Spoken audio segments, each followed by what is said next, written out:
Bismillahirrahmanirrahim. Assalamualaikum warahmatullahi wabarakatuh.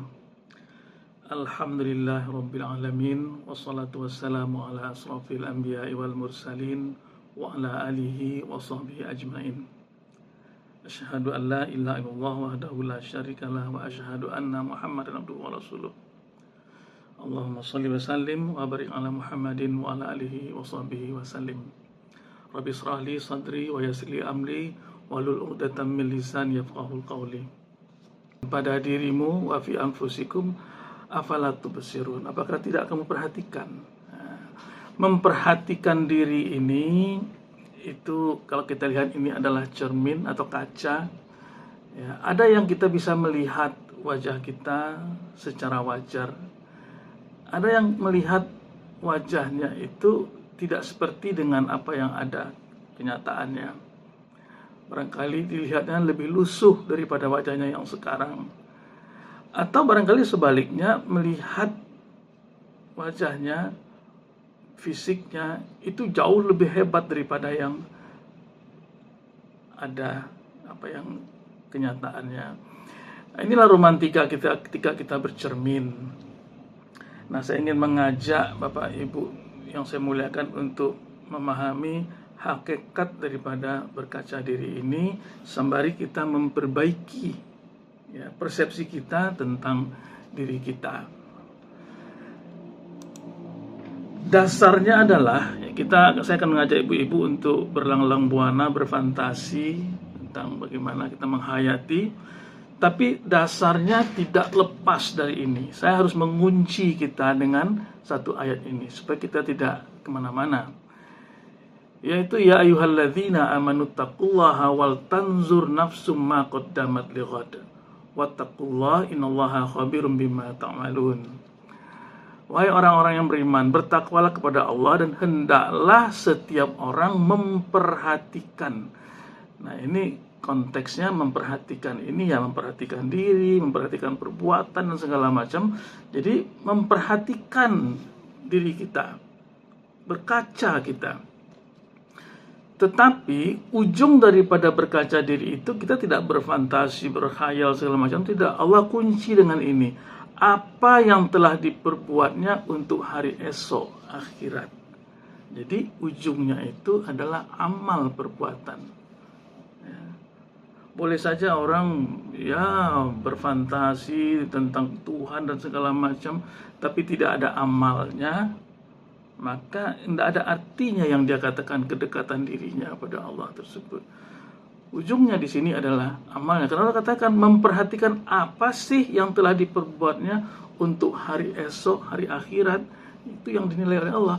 Bertakwalah kepada Allah, sesungguhnya Allah maha teliti terhadap apa yang kamu kerjakan. Walaupun kita mengklaim bahwa saya ini baik, saya ini rajin, saya ini tawadhu, saya ini ikhlas dan segala macam, bisa saja kita mengklaimnya seperti itu, tapi Allah maha teliti terhadap apa yang kamu kerjakan. Nah, jadi ini yang dikerjakan, saya garis bawah itu, yang dikerjakan, yang diperbuat, itulah ujung tolok ukur yang dinilai oleh Allah Subhanahu wa taala.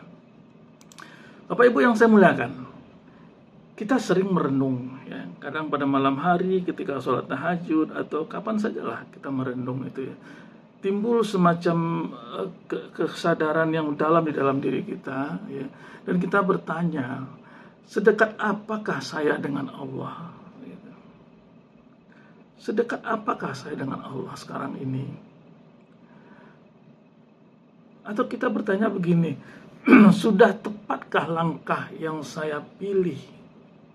Sudah tepatkah?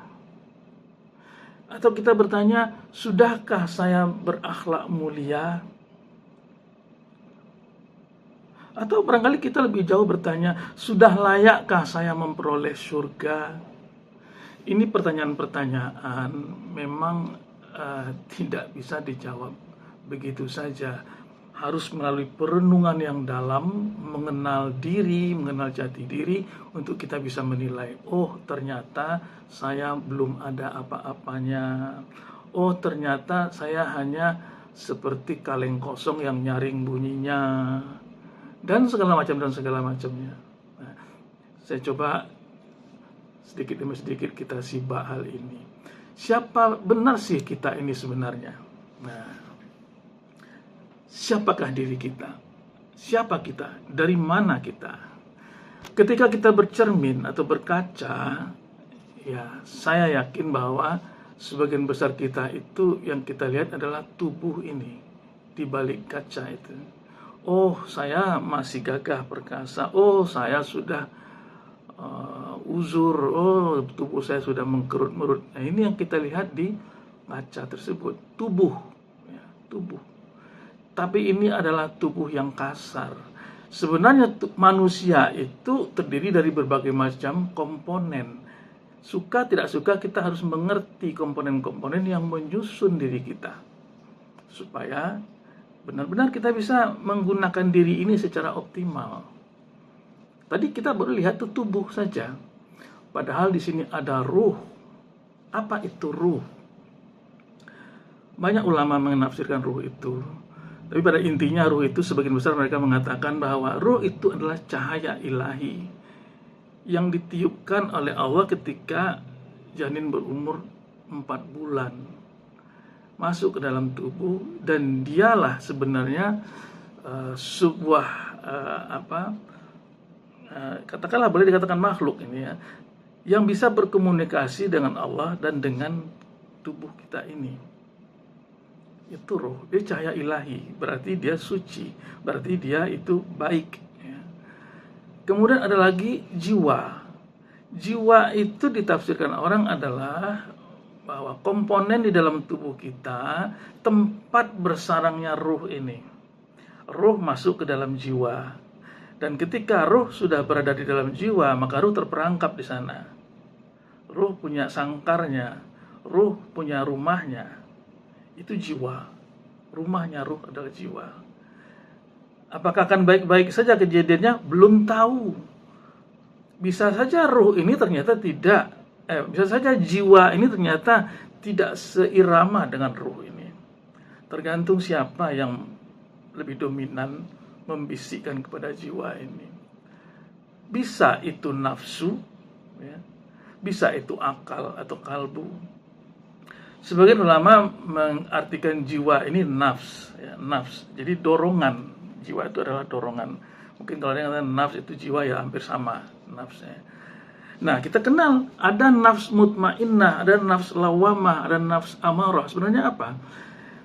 Ini adalah jiwa ini ada jiwa ini, kalau dia itu suka melampiaskan apa yang dia inginkan, ya, dorongannya itu dia lepaskan begitu saja, ya. Itu namanya nafs amarah. Jadi, mengikuti dorongan hatinya. Apa yang dia kehendaki, apa yang dia inginkan, yang dia pikirkan terlaksana. Itu nafsu amarah, ya. Memperturutkan dorongan, itu nafsu amarah. Kalau nafsu lawamah ini sudah mulai dia menahan, tahu dia baik buruk, tahu dia halal haram, maka dia mengendalikan. Itu lawamah. Lawamah. Kalau nafsu mutmainnah, nah ini dia yang paling tinggi.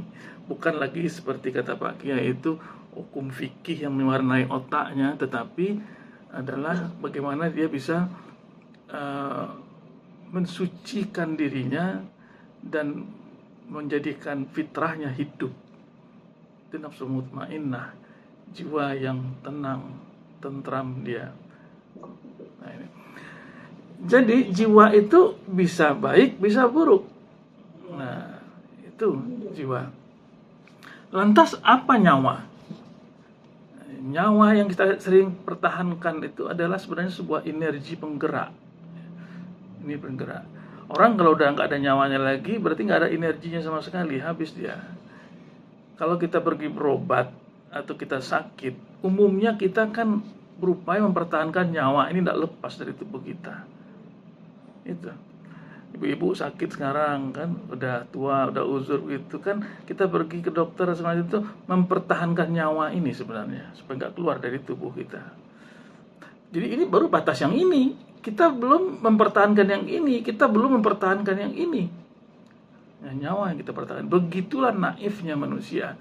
Dia terpesona dengan nyawa ini. merupakan sumber energi penggerak. Ada lagi nafas. Nafas itu apa? Nafas ini sebenarnya indikator bahwa nyawa itu masih ada di dalam. Kalau naik turun nafasnya berarti dia nyawanya masih ada. Tapi kalau sudah diam nafasnya, berkemungkinan dia udah mati, udah nggak ada lagi nyawa ini. Nah, ini nafas. Dan orang mati-matian mempertahankan nafasnya jangan sampai habis.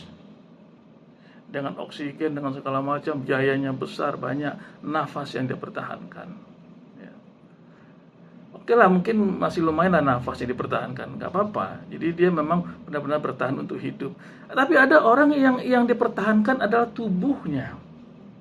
Kecantikannya, kegagahannya, ini sudah sangat-sangat sumir, sudah sangat-sangat jauh daripada esensial. Kenapa? Tubuh itu kan lama-lama menjadi rusak, hancur. Makin tua kemudian hancur. Tidak ada lagi kecantikan ketika orang sudah berusia 70 tahun. Tidak ada lagi kegantengan ketika orang sudah berusia di atas 60 tahun. Tidak ada lagi. Nah, ini tubuh. Tubuh ini kemudian akan menghasilkan gerak perbuatan. Mulai dari ruh sampai gerak perbuatan, inilah poros yang bernama diri itu. Yang dinilai yang mana? Yang dinilai justru ujungnya ini. Ujungnya adalah apa yang kita perbuat untuk hari esok. Nah, itu kata ayat yang di depan tadi. Ini yang dinilai. Walaupun ini suci, merupakan cahaya ilahi, pancaran cahaya ilahi, pancaran sifat-sifat ilahi di dalam ruh ini, ya. Tetapi yang dinilai nanti adalah ini, apa yang sudah kita perbuat. Makanya kalau kita bicara soal akhlak mulia, soal sholat khusyuk 3T dan segala macam, harus berbuahnya itu kepada perbuatan kita, akhlak kita. Nah, ujungnya di situ. Oke, kita lanjut Ibu-ibu. Sering kita bingung mengatakan siapa sih saya sebenarnya. Kadangkala saya menganggap saya seorang dokter. Maka saya bertahan mati-matian mengatakan, iya saya dokter. Baik buruk saya, ya inilah saya. Kita katakan begitu. Guru juga begitu. Saya adalah seorang guru. Bagaimanapun kondisi saya, ya itulah yang saya. Baik buruknya yang saya lakukan, ya itulah saya, guru. Demikian juga dengan pengusaha dan sebagainya. Orang sering mempertahankan statusnya, predikatnya. Seakan-akan mengatakan bahwa itulah dirinya. Oke lah, mungkin bukan yang ini, tapi yang ini, yang merah ini.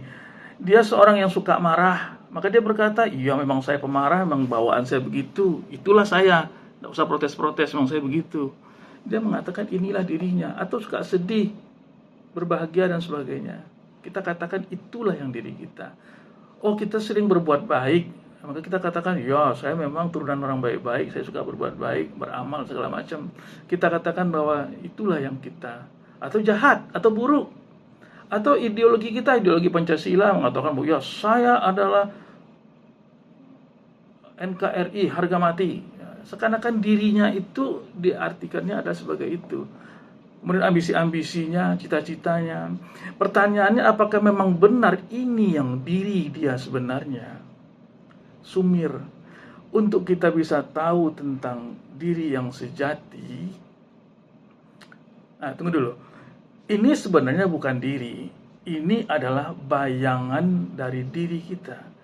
Manakala kita terjebak di dalam bayangan kita, maka kita kesulitan menilai apakah kita ini sudah benar atau tidak. Namanya saja orang terperangkap di dalam bayangannya. Melihat sesuatu, kalau dekat betul, nempel dia, maka nggak akan bisa objektif dalam menilai. Tapi bisa dinilai kalau dia berjarak. Maka inilah dia yang semestinya dilakukan. Nah, diri kita itu kita usahakan lepas dari bayangan-bayangan ini yang kita anggap sebagai bayangan diri ini, lepaskan dulu. Artinya agak berjarak lah, berjarak. Maka dengan berjarak seperti ini kita bisa menilai, oh ternyata saya sebagai dokter selama ini nggak benar. Yang saya katakan itu betul, itulah saya, ternyata tidak. Ada sisi lain yang belum saya kerjakan, yang lakukan. Bagi guru juga begitu. Oh, yang selama ini saya katakan saya pahlawan tanpa tanda jasa, oh ternyata enggak juga. Saya sering marahin murid, mukul pakai rotan dan segala macam. Pengusaha juga itu begitu, pejabat juga begitu, korupsi. Kita lihat, oh saya seorang pemarah dan saya bangga dengan saya berani begini. Oh itu bukan saya ternyata, bukan saya, bukan itu yang diinginkan dari diri saya. Dan selanjutnya yang begini-begini.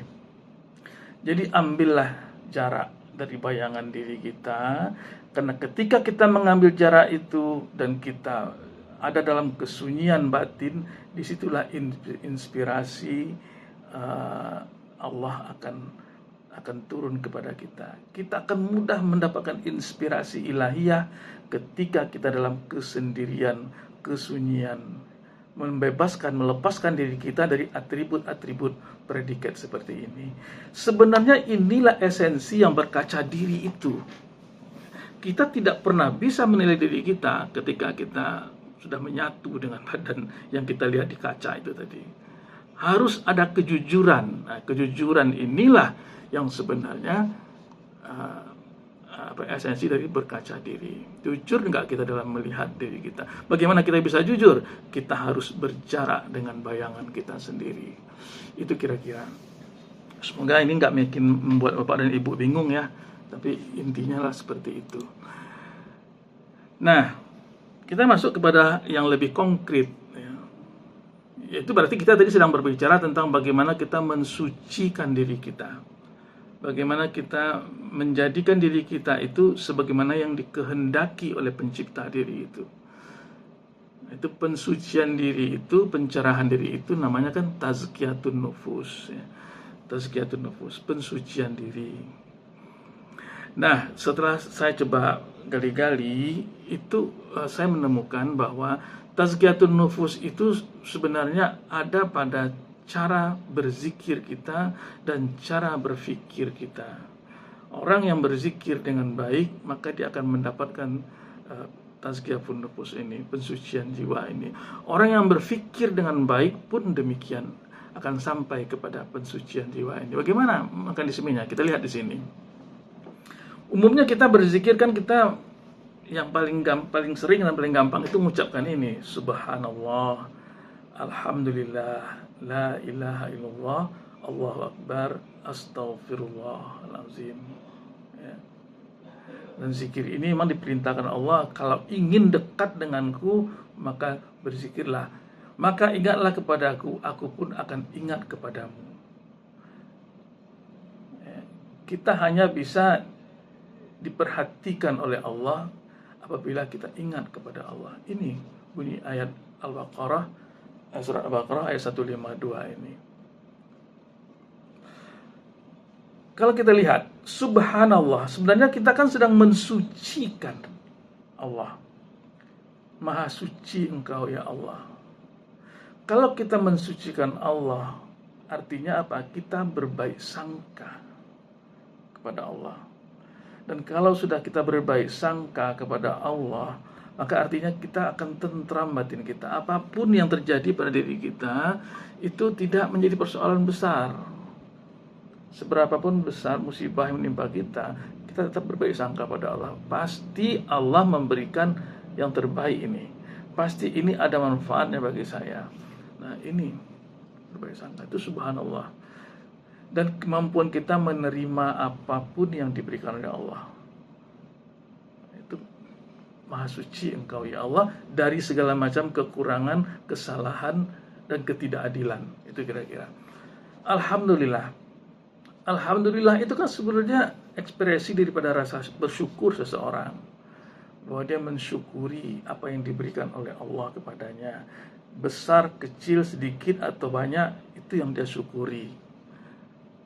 Alhamdulillah akan melahirkan rasa rendah hati. Kenapa? Semua diberi oleh Allah, bukan dia yang menyediakan.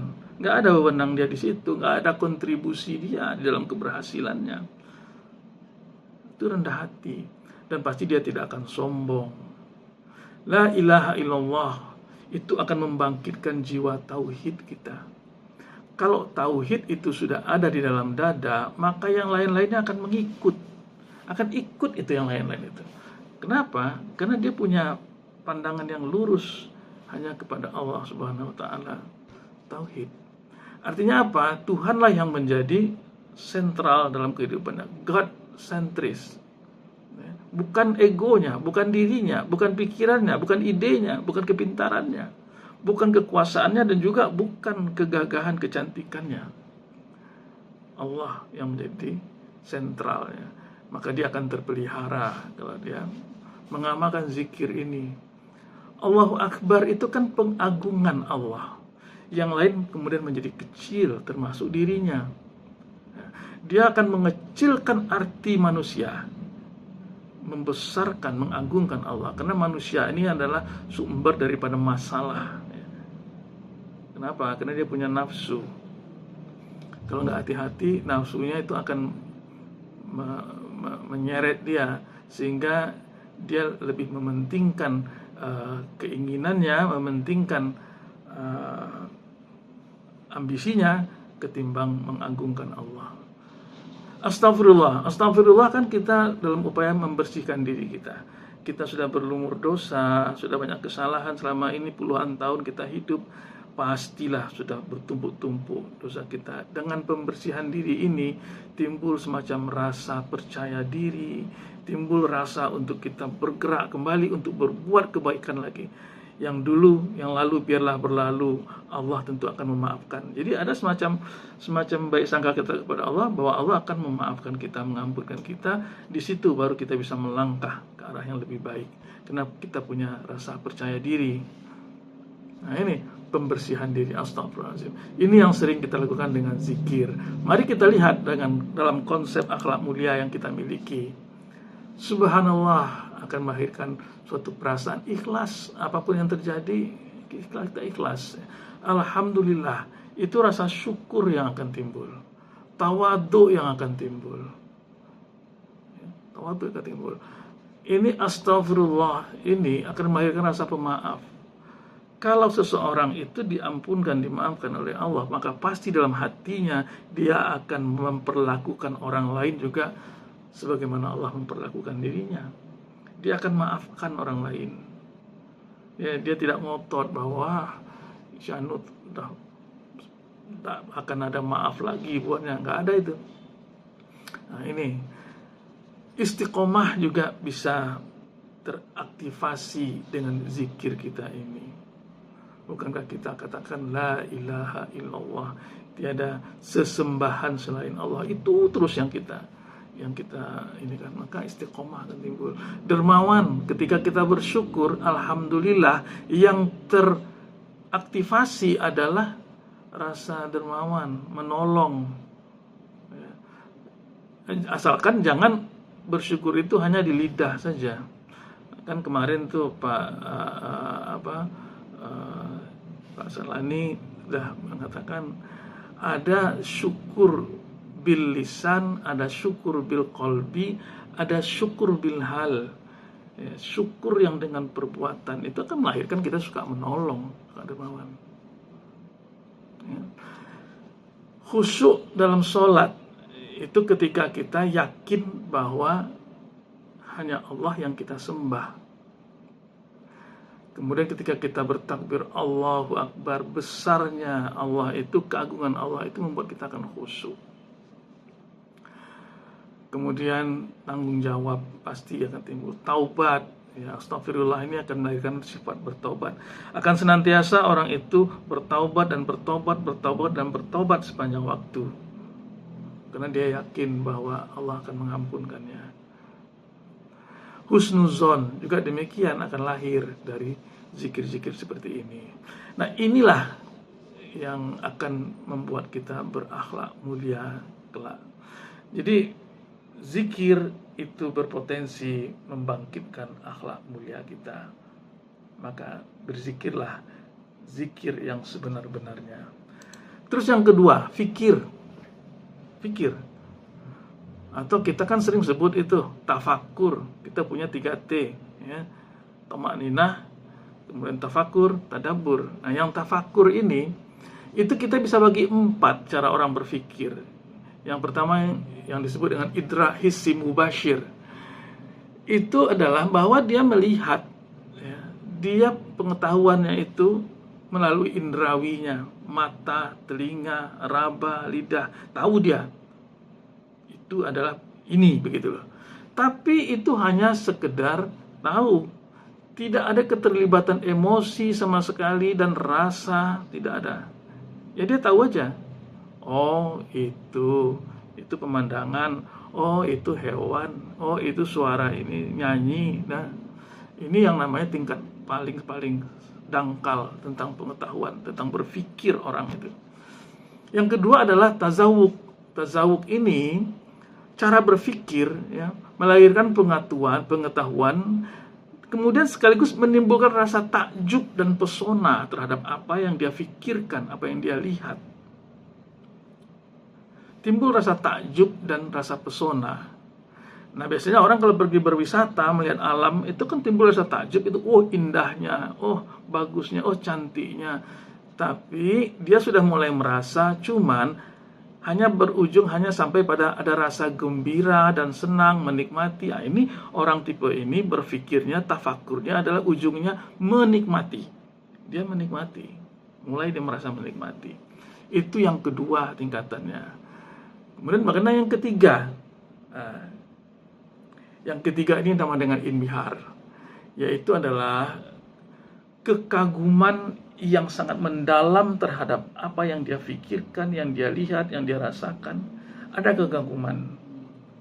Kemudian lebih jauh, dia dapat melihat sesuatu di balik keindahan itu. Apa itu? Yaitu yang maha indah. Dia melihat alam yang nampak oleh dia, ada di balik itu ada dia merasakan, oh ini diciptakan oleh yang maha indah. Jadi ada melihat sesuatu di balik keindahan, yaitu yang maha indah. Maka kalau udah sampai kepada tahap yang ketiga ini akan timbul sikap khusyuk, rasa syukur, kemudian rasa dekat, ya, kedekatan dengan yang menciptakan ini, sumbernya ini. Jadi dia menemukan sesuatu di balik yang dia lihat, yang dia dengar, yang dia rasakan. Ini yang ketiga. Dan yang keempat, nah ini yang dimiliki paling tinggi, ya, yaitu yang dia lihat semata-mata hanya Allah saja lagi. Dia nggak melihat itu orang yang di depannya, tidak melihat dia pemandangan, dia tidak melihat orang berkelahi, orang bertengkar, orang berperang, segala macam. Enggak, itu yang nampak. Yang nampak oleh dia semata-mata hanya Allah. Hati dipenuhi dengan spirit Allah. Orang kalau sudah berpikir setinggi itu, maka dalam pikirannya itu, hasil pikiran itu hanyalah Allah semata. Semua yang ada hakikatnya di bawah kehendak Allah semata-mata. Nah, situ apapun kemudian yang dia lihat, dia akan berkesimpulan semuanya ini di bawah kehendak Allah. La haula wala quwata illa billah. Itu. Tak ada lagi rasa marah kalau sudah begini, nggak ada lagi rasa sedih, nggak ada lagi rasa dendam. Udah habis itu, nggak ada lagi tuh. Nggak ada lagi kebencian, nggak ada lagi rasa untung dan rugi. Oh, dikecewakan, oh saya dianiaya, dizolimin, nggak ada. Itu udah hilang semua. Kenapa? Semuanya berjalan karena kudrat dan iradat Allah. Ini cara berpikir yang sudah sampai pada puncaknya. Jadi, ini saya ingin mengatakan bahwa berzikir dan berpikir itu kedua-duanya bisa menjadikan manusia menjadi mulia. Dan bukankah kita di KPM buah hasil kita itu, ya, kan adalah kemuliaan itu yang kita ingin dapatkan. Ya. Jadi manusia mulia. Orang yang manusia mulia nanti akan mati juga dalam keadaan mati yang mulia. Mati yang mulia itu yang husnul khotimah. Itu yang husnul khotimah. Kalau sudah husnul khotimah, maka tentu ujungnya adalah insya Allah surga. Maka tujuan kita adalah SHS.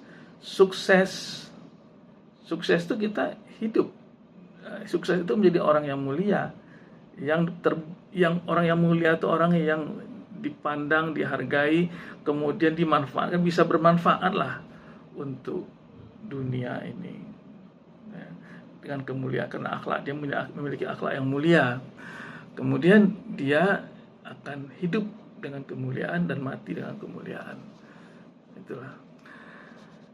Jadi kira-kira ini setengah jam pas ini Mbak Yani. Ya, saya tutup aja ini obrolan kita dengan satu ayat yang sangat penting sekali. Nah itu, wala takunu kalladzina nasullaha fa'ansahum anfusahum ulaika humul fasiqun, kata Allah. Janganlah kamu seperti orang-orang yang melupakan Allah sehingga dia menjadikan mereka lupa kepada diri mereka sendiri. Mereka itulah orang-orang yang fasik. Nah, memang tujuan kita secara kebatinan itu adalah kita tetap ingat kepada Allah dan berdekatan dengan Allah. Bagaimana usaha kita bisa berdekatan dengan Allah? Sucikan diri kita. Kita hidupkan itu ruh, jangan dipenjarakan dia. Karena hakikatnya jati diri itu sebenarnya adalah ruh itu tadi. Mungkin saya lupa mengatakannya. Jati diri kita itu sebenarnya adalah ruh kita tadi. Tapi ketika kita itu berdempet dengan bayangan kita, yang bayangan-bayangan kita itu adalah ambisi-ambisi kita, ya predikat-predikat kita, maka itu ruh terpenjara di sana. Ruh terpenjara. Kalau ruh sudah terpenjara, maka tidak bisa dia mewarnai tubuh kita ini. Walaupun sebenarnya ruh itu adalah percikan sinar sifat-sifat ilahiyah yang ada di sana. Maka jangan dipenjarakan dia, biarkan dia merdeka untuk kemudian bisa memperbaiki diri kita. Bercermin kita dari akhlak yang hina menjadi akhlak yang mulia dengan cara melepaskan ruh itu dari sangkarnya. Sangkarnya itu adalah ambisi-ambisi kita. Wabillahi taufiq wal hidayah. Wassalamualaikum warahmatullahi wabarakatuh.